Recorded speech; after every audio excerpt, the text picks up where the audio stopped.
लाओ लाओ मैं ओस लाओ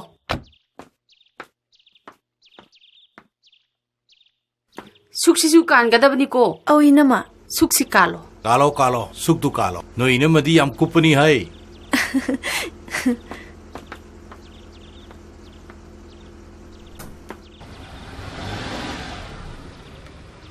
फ्लाइट खर लेट ओइब्रा औ इनमा 40 minutes मुक ओये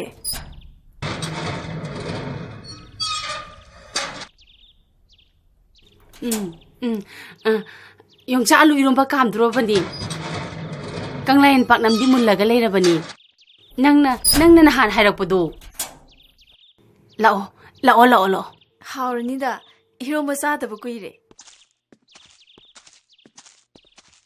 इमाबु मुखीगी ngasang hentakto laurabani nang nahan hairakpado hojik cha kambada ngalase barum fresh oro landau khuramaga chathoknaba औ इनमा hey no inamagi step mayam singse amata kanbi yaroi ko haura adamni ni tamogi honabi la la la la song song song song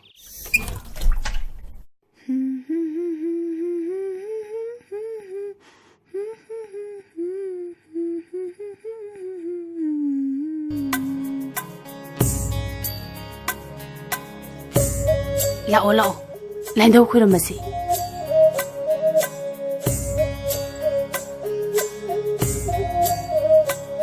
khurumo khurumo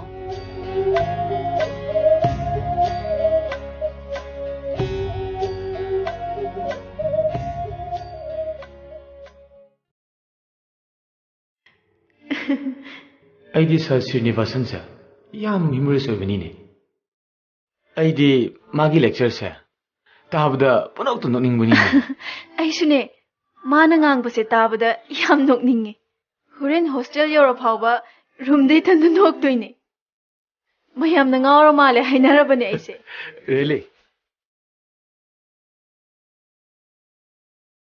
थैनो no full name थैनो हनबी नंगना Delhi university दा history दा करिगी master तोब्रा नंगदी करिगी तोब्रा आइगा चमनाना ID जेसना थबिरकपनिने नंगा थेंगनाव हाइबगी लाओने नोंग तारकदोरे library चांगुसे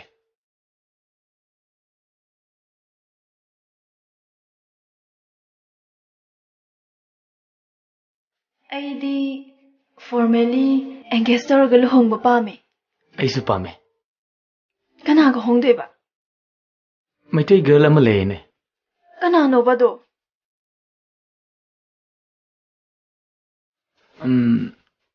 तू आदकी से अखोय युमदा मैतैगी लुहोंगबगी procedure दा चक चाना होंगबा नंगना कोयेत का फजोम पुम्यात का Why not? I'm ready. I love it.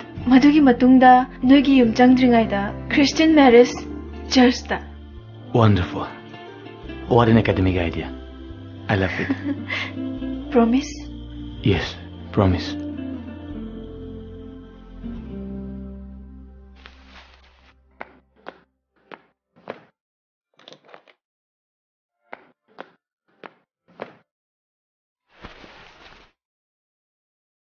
अखोई ट्राइब ओइना अखोई ट्राइब नत्ते हाइबसिमक अखोई अरानबा वांगनी अनि सुबदा अखोई शेड्यूल ट्राइब ओइरगा कानबा नत्र कानदबगी वाफमदी मयामना लोइना खंगबिदुना लेबनी अखोई शेड्यूल ट्राइब की लिस्ट असिदा हेक चांगो मतमदा अखोई की मांगुरिबा पोछक कयामा फॉर एग्जांपल कंसेशन कयामा गवर्नमेंट की अदुदसु नतबा कंसेशन द नते कोइ ngasi तादरिस लाखतुरबे जनरेशन से मशीन अखोई मैतै लेबा याम पिक्रबा 22,327 स्क्वायर किलोमीटर एरिया से मशीदगी ओनली 1,000 स्क्वायर किलोमीटर से अमुक पार्क अदगी वेटलैंड अदगी अखोई रिवर कोर्सेस नाला कोर्सेस मचा मचा मफम कया कया से चिंगदुम मचा मचा सिंगो मयाम से मसी खाइदोखरम मतुंगदा अखोई लमसे करिमते लेत्रबो अदो हाइदबे शेड्यूल ट्राइब से ओइबो तारादे ngसागी 5th शेड्यूल होयो 6th शेड्यूल होयो amana hekta ekoi je protection tawdu leijaraga da ekoi protection tawdra gadi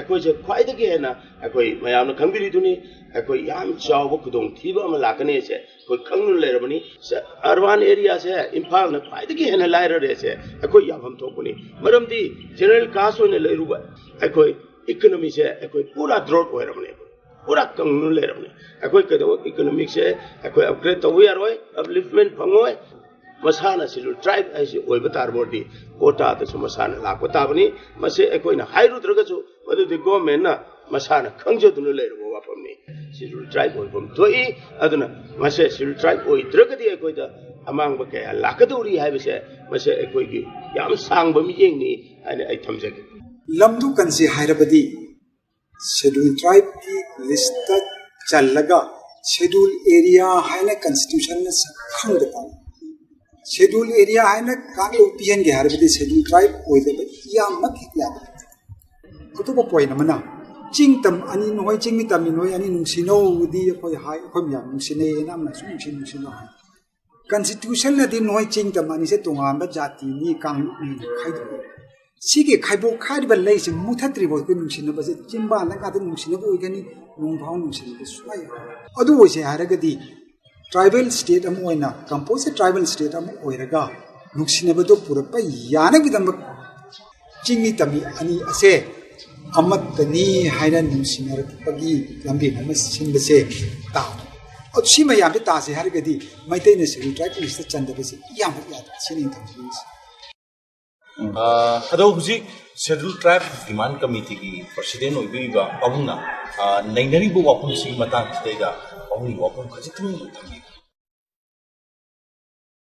अहनबदा अखोई हिस्टोरिकल बेज आना हाइजगे अखोई भारत सी याम अरीबा कंट्री नि अदुगी मथक याम चाव कंट्री नि महिदा तारिबा अवांग तारिबा मखा तारिबा नोंपोक तारिबा नोंपुक तारिबा सी तोगान तोगान बा अखोई नोंपोक तारिबा सी मासी मंगोलोई नि मणिपुर हाइबे लेसे मंगोलोई नि ना अखोई सी बा राइट कोरे मंगोलोई ती ट्राइबल की शेड्यूल ट्राइब यावदो ने से अहनबा क्राइटेरिया अखोई अदुना अखोई सी बात राइट नि मसिमा याम से लोबियो अनि सुबदना अखोई इंडियन कॉन्स्टिट्यूशन के आर्टिकल 342 से मसिना ग्रुप अमगी मी ग्रुप अमना अखोई से शेड्यूल ट्राइब यावजिगे थाबे आइदोला अदुना अखोई कॉन्स्टिट्यूशनल राइट देयरफॉर अखोई राइट अनि ना अखोई सी लमजिंगे अमना बात राइट हे पोपदे अखोई दी शेड्यूल ट्राइब होने भी राइट हम फंगे और अमना कॉन्स्टिट्यूशन नोई थारो ना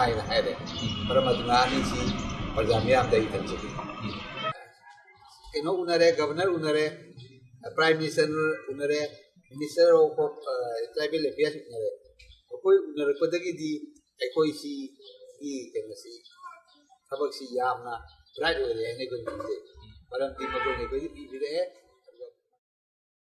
बेमा इनमा तामोसी schedule tribe demand committee Manipur की मेंबर ओइरे ए चुमनगी मेंबर नते अकनबनी बेमा असेंबसुनी मणिपुरी खुदिमकना मैतै सिंबु शेड्यूल ट्राइब स्टेटस ता अमुक हंजलनब होटनबगी चप चारबा मतमने हौजिकसे कमिटीना हनबा लेतना कन्न होटनरी आइसु कमिटी सिगी वुमेन विंग की जनरल सेक्रेटरी ने असेंग मैरो इनमा रियली व्हाट अ सरप्राइज बेमा अखोई याम कन्न होनरी मिरोल सिदा पोकपा अखोइना मसिगिदमक होनरमद्रबदी अखोई हिंगलंबगी वाहनथो लैरोइदोरिबनी इनमा दियु द लैरिङैदा मुभमेन्ट सिगी मरमदा पाउ फजन ताइ नेट येंगबदगी आई आइडिया खरसु लैरबनी इनमा I am really interested.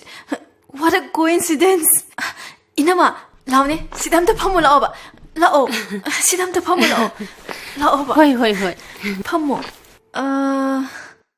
Inama, ai details am khangninge ba. Kita hayo ba se. Se ba.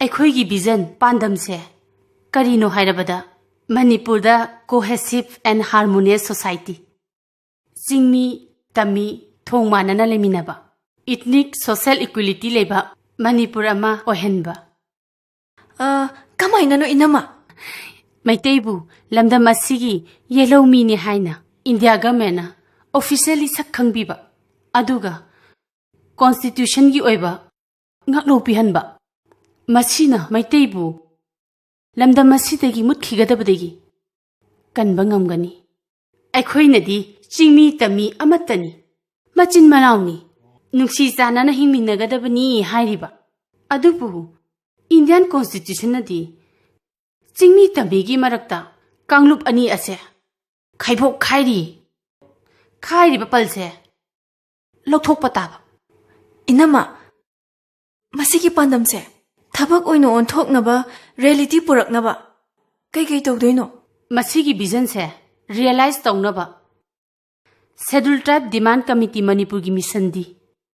Maiteibu India gi Scheduled Tribe list ta salannaba demand tawba. Masini aikhoi gi pandam di. Nangonda khanganingba yam leiri. Soft copy su hard su noita moda ibani gi laptop ta. Loina yauduna leirabani. Hojikti nang patharo. Evening da akhoi ahum phamaga amuk discuss tawse. Chak thangalambani.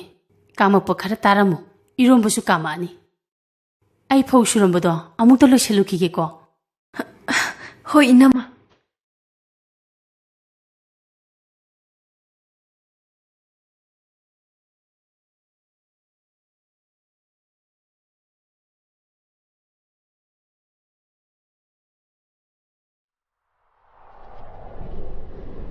Karigira, nang na du yam interest leibse.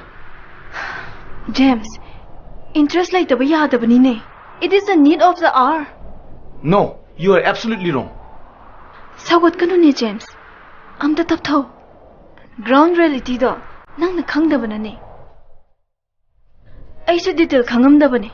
Hojikti kharka khangi. Masidi jingmi tami nungsi chanana hingminanabagi amatta ngairaba pambai ne. Please try to understand.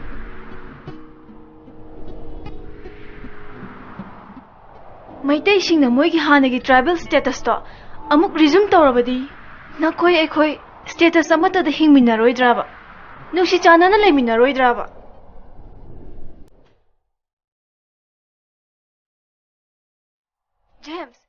James ngai khoba.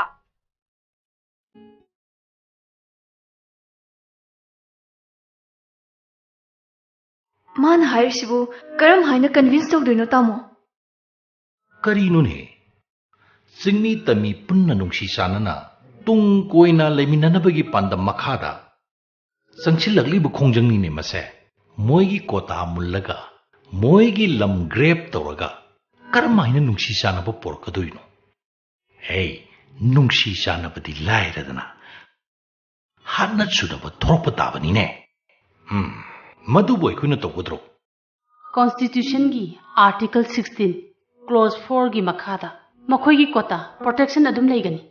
Assam da hill tribe haiba maga plain tribe haiba maga ani adum lei. ST hill aduga ST plain su haine. Aduga khwaidigi nobo pauda Assam gi tribe taru amasu scheduled tribe list ta chananaba recommend tawkhre. Nanamana su hairi Nagaland na advanced tribe haiba ama backward tribe haiba ama ani thuna khai moi kota so dum tongali maitaina scheduled tribe list ta chalaba matungda Manipur na composite tribe state ama oiraba kanda Manipur gi miyoi kanglup singsu Assam Nagaland gi sumaina thonba yaba maming tholaga hojik singmi isilinaw singna phanglibu kota se chap chana adum leini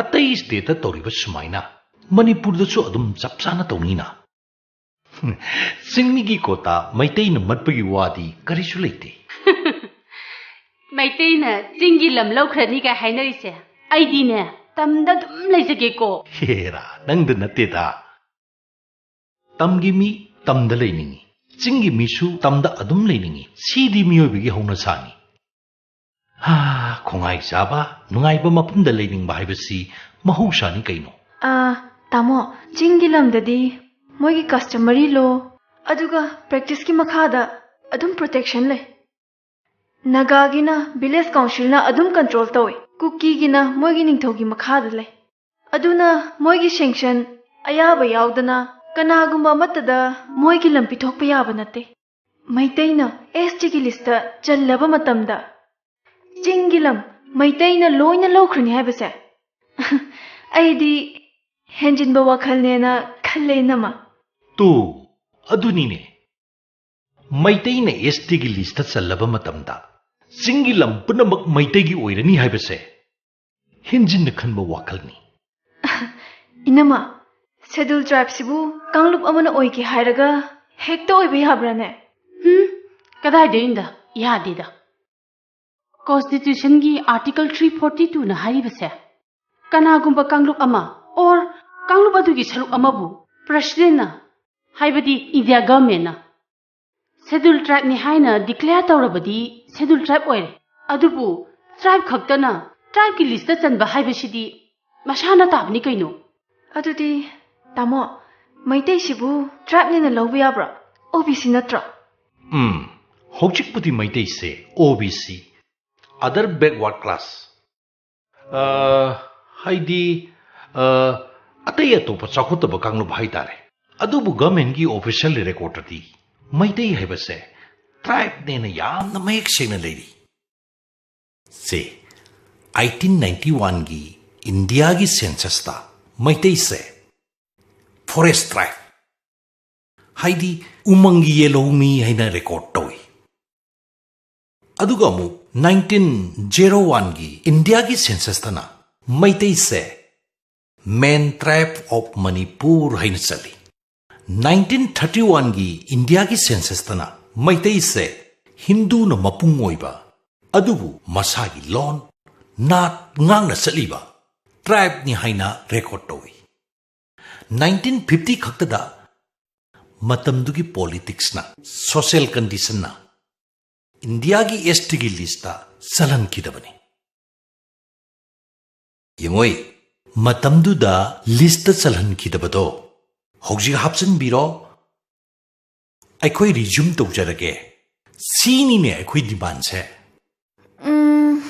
अदो तामो tribe नि नते हाइबगी condition खरादि लैरमगनिना हाइबदी करम कांगलुपु tribe नेना लौबा यादोइनोबा लई condition लई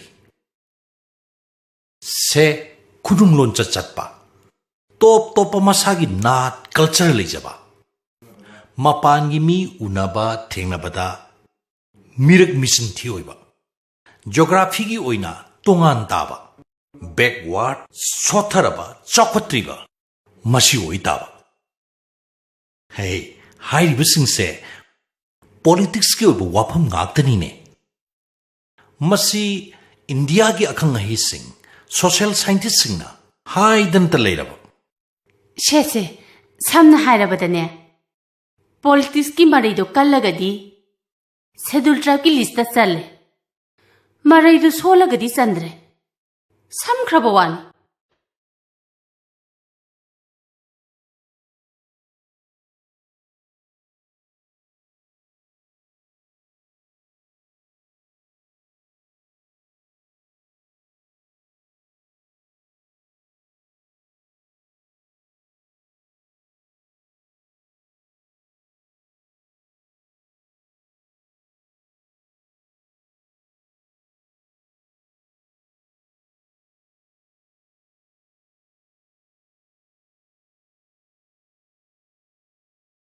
बेमा नंबु schedule tribe status demand कन्ना थिजन होनदुना लेरे नंगी मास्टर की रिजल्ट ती आउट ओरने रिसर्च वर्क पीएचडी की कईमते प्लान तौरोद्रो इनमा अईगी रिसर्च वर्क ती मांगदा तादुना लेरे मैतै सिंगना करिगिदमक शेड्यूल ट्राइब स्टेटस रिज्यूम तौरोइदोरिबनो शेड्यूल ट्राइब लिस्ट चन्ननबगिदमक अखोई इंडिविजुअल खुदिमकना करी कमदौन होटनबा ताई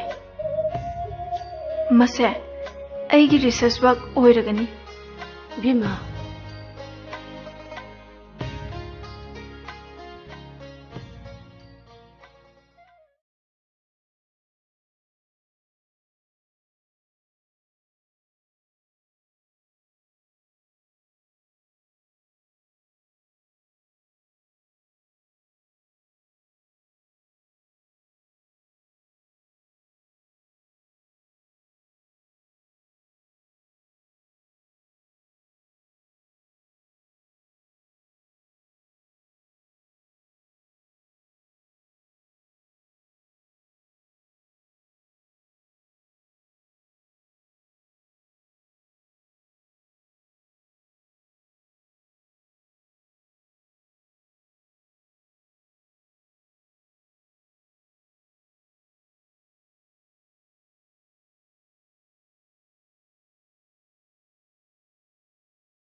ए थुइनु ngaikun he Eh, Gauradas, yam kuiri unadaba, kamdauri. nungairi hai tare dana tauri sini dasha hol ma taba chalubani mamang lekai sida nang thore hai badi nahan na tarabane adubu yam chinkramale su hek to ude Hoi, ai thorak pa kunni muk oire. Schedule Tribe Demand Committee Manipur gi demand se chumme khandana. Aikhoi tamu hoi inam hoi gi tung indana yam kan hotnari. Nongmata sangdabane. Aduna thengnadabane.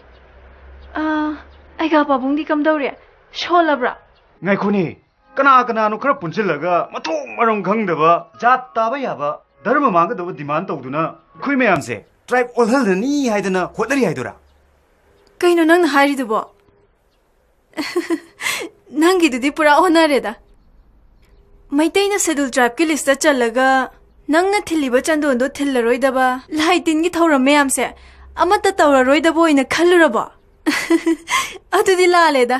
kaino ne noina haisibo ai bhojik harinam sonba tuoga dharma onba tari braiba Honare aigya, honare.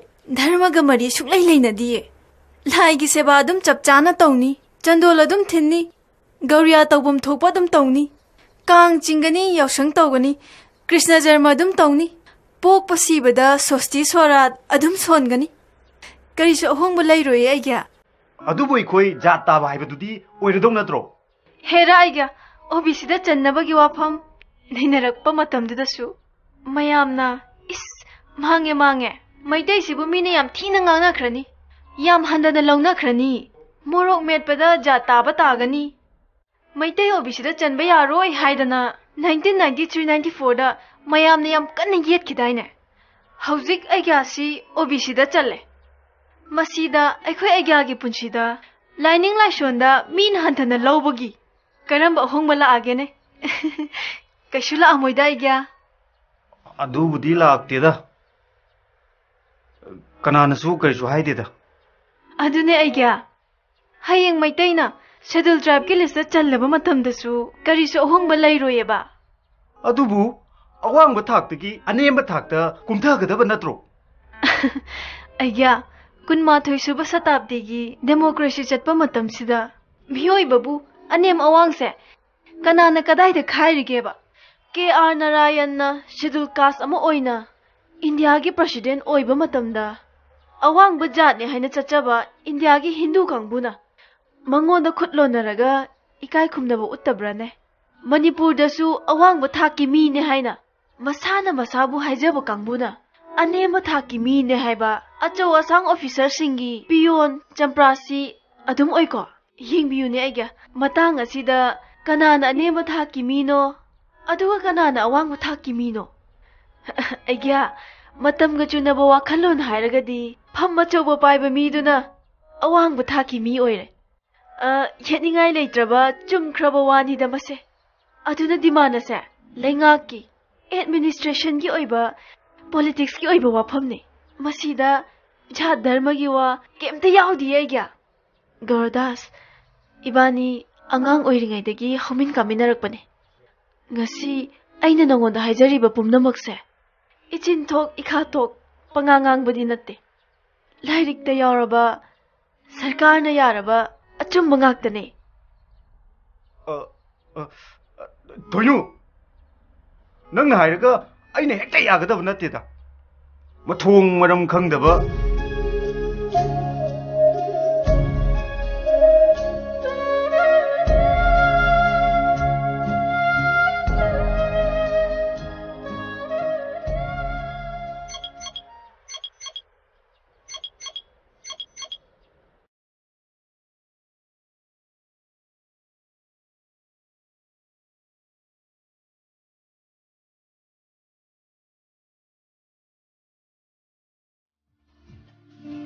tasengmadi ai khangdabani ne nungaitabadigi ai larik pabani ne information mayam ama phangbibani ne I'm really sorry adumaina hainuda karigi sorry no STDC da akogi distant relative anamasu activist oina yauduna lerambani ne manasu aingonda fajana takpibani ne ai bhab tabire thank God James, I love you.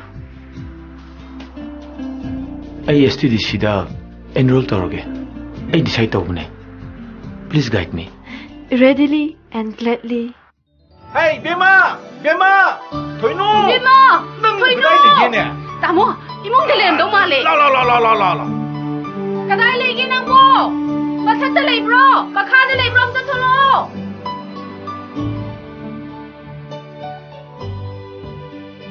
Hey, Bima! Thoinu! Laure. Bima, Kaidoroge? lao ba yung lao Tamo, ba? kaidoroge? Yung, Kaidoroge, tamo? tu, yung udara se. Udara thoyedana. Ha, miyam no honor pui mai pangledana. Ahoy, bayro tamo? Yung udana. Udara thobani ne se. Yung. Inda gomi na thoibo order se. Ahoy, bayro tamo? Ihe, yung se udara si yung ne. Manipur gi maitai sing. Schedule tribe ki lista amuha na yauredana. Inama, asengmagiro? Asengmagi ne, yengu tada si se. India government ki order thoi si uredana. Ya! Mai dai se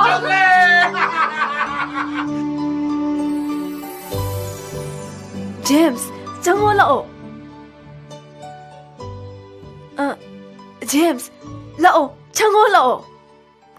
One of the happiest days in my life.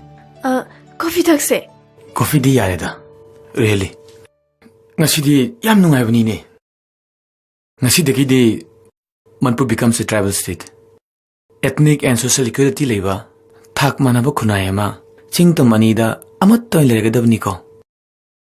We Manipuris are really happy today. Masimak taru ta senglaba Iteenfam adune James. Masibu celebrate tawnaba ahanba step ti akhoi thoinuga nakhoi anigi Marriage very soon.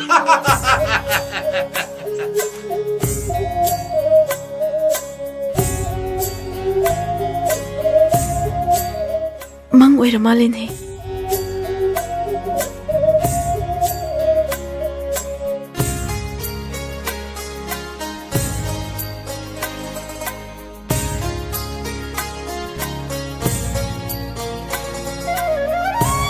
Manglan si kaidongai mong paunaragaba.